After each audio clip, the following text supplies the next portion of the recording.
Hey, what's up, guys? Welcome back to the TheFonoGuy. So, with the successful launch of Samsung folding smartphone in 2020 with the Galaxy Z Fold 2 and Galaxy Z Flip, along with the kind of messy launch in 2019 with the original Galaxy Fold, other companies are pressured to come with a device that might have some folding element to it. Rumors as early as 2017 have suggested that Apple has been working on iPhone device with a folding from a factor. The latest evidence come from a Leakstar Ice Universe, and if it is also be believed, Apple is apparently in talk with a Samsung display for foldable screen samples and hopes to exclusive supply the amount of 1 year.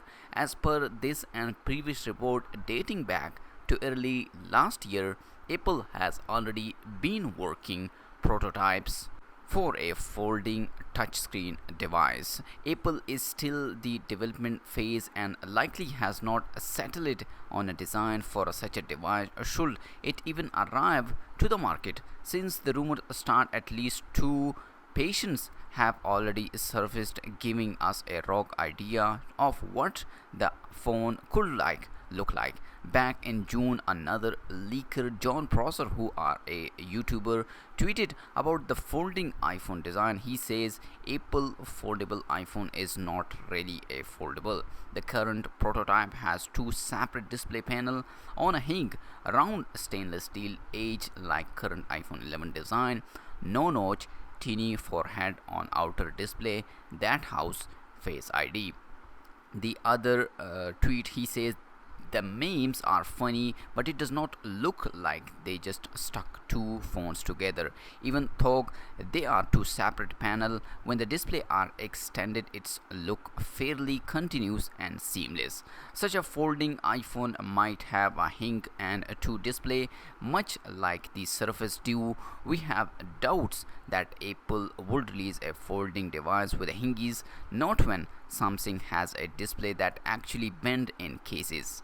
Perhaps Apple is not willing to put product out that might immediately appear inferior to its biggest competitor. Apple's holding a launch event next week where we are expecting to hear about at least two new Apple Watches, four new iPhone 12 models, a new iPad Air, new HomePod speaker, Apple TV hardware, and possible a new pair of Apple branded headphone. Air triggers are expected to make an appearance as well. So for now, we just waiting for the upcoming iPhone 12 model. The rumor says it will come a four model: iPhone 12, 12 Pro, 12 Max, and the bigger version iPhone 12 Pro Max. So we have just a 2 weeks. Maybe they will launch in the next weeks. So let's see, in upcoming days they will launch the iPhones 12 models and iPad and other Apple devices. Let's see in upcoming days. Make sure to like this video. And are you waiting for the Apple affordable smartphone like the Galaxy Z Fold? Let me know in the comment section. So I'll see you in my next video. Peace out and bye.